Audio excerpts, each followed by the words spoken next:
Mana shu suvni turishi meni pul to'plashimga o'xshaydi. Qaranglar do'stlar, qancha to'playman desam ham baribir orasidan chiqib ketaveradi, o'shana qilib to'planmayman. Endi do'stlar, mana qilib paqirda do'stlar suv to'playman yoki pul to'playman deydigan bo'lsangiz, bundan ham oqib ketyaptimi?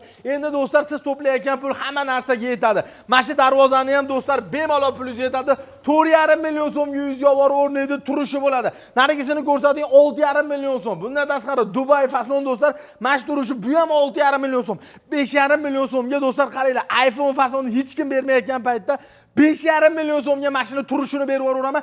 Dastlabki ustanovkasini o'ylamasa, mayli bepul qilib beraman deyapti. Bunisini qarang do'stlar. Endi do'stlar, qulub kalit qilib yurmas ekansiz. Xolasangiz Face ID, xolasangiz atpechatkaga, xolasangiz kod qo'ysangiz, kodga ochiladigan do'stlar, xuddi mana shunaqa aqllilar orqada do'stlar yuzlarini ko'rsatib turadi, kim kelganini bilib oladiganlari ham bor. Do'stlar, 450 ming so'mdan darvozalar boshlanadi. Chechen fason deysizmi, L9 deysizmi, lazer fason deysizmi. Undan tashqari ba'zi Toshkent fason. Bu tomonda ham turibdi mana.